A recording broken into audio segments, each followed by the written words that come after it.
Sarah Forster with ABC Central Coast News.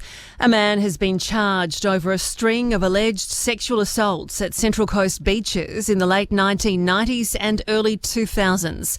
Kelly Fuller reports. 73-year-old Rodney Faithful was arrested on Friday at a service station on the state's north coast. He was taken to Tweed Heads Police Station and charged with 6 offences relating to alleged assaults reported to have occurred between 1997 and 2000 at Shelley, Forsters, Budgewoi and Putty Beaches. Mr Faithful appeared in Parramatta Bail Court on Saturday, where he was refused bail, to reappear via video link before Gosford Local Court on Friday. New South Wales Police say the arrest followed a public appeal for information and was assisted through the use of forensic investigative genetic genealogy. Australia's success has continued on day 9 of the Winter Olympics, with flag bearer, the Central Coast's Matt Graham, medalling in the men's dual mogul skiing. Graham's medal is the 5th Australian medal of the Games and 3rd in moguls after Jakara Anthony and Cooper Woods over the weekend. It's Graham's 2nd Olympic medal after silver in 2018. At 31, he had been expected to retire after these Games, but after claiming bronze, has hinted he may stay on. A dredge is due to arrive at Picnic Point today to begin work this week on Tuggerah Lake. Emma Simpkin reports. Central Coast Council has committed $1.2 million towards the dredging program after years of inaction. The dredge is arriving by road and will be assembled today before a test launch tomorrow morning. Approximately 25,000 cubic metres of sand is expected to be removed to mitigate flooding and improve water flow. The sand will then be transferred to the entrance north for coastal erosion protection. Council will also establish a pilot channel for proactive flood mitigation. Karagi Reserve Car Park has been closed until the dredging program is complete in mid-May.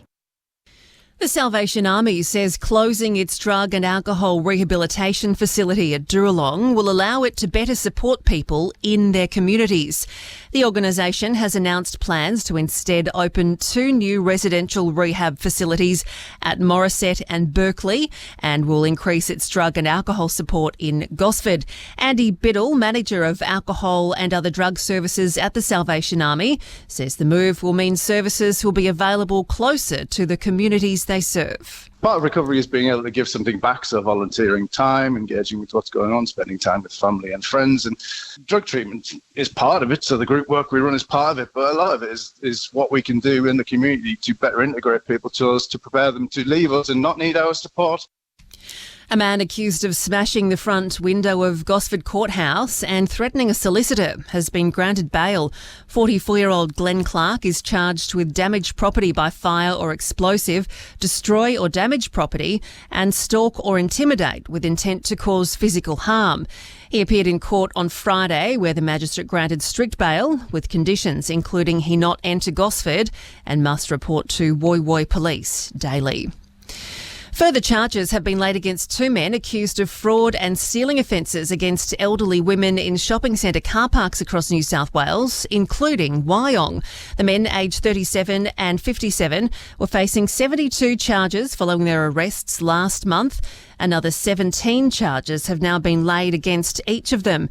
It's alleged one man told the women they had a problem with the engine of their vehicle, and the second man would steal items from the car while the bonnet was raised. Police are searching for another 2 men, but believe they may have fled overseas. The Central Coast Mariners men face a challenging week ahead with 3 matches in 6 days. The Mariners have won back-to-back games and host the Western Sydney Wanderers on Sunday. Coach Warren Moon says the side is unbeaten in its last 4 outings and keen to build on that momentum. For us, we've got a big challenging couple of weeks ahead. We've got 3 games in a week, but we see that as a positive. It's a good opportunity to pick up points in a short space of time. So we will get people right. We're, close to getting Trent Sainsbury back. The squad's strong. It's boys are competing, and it's like I said, we're in a good spot right now, and we've just got to keep building on that momentum. Meanwhile, the APL says it is progressing in its search for a new owner of the Mariners. It says from the significant interest there has been in buying the club, a number of potential buyers, both Australian and international, have been shortlisted. It's expected a new owner will be chosen by the end of the month. Partly cloudy conditions today, possible showers, a top of 25 degrees. I was just looking at how the medal tally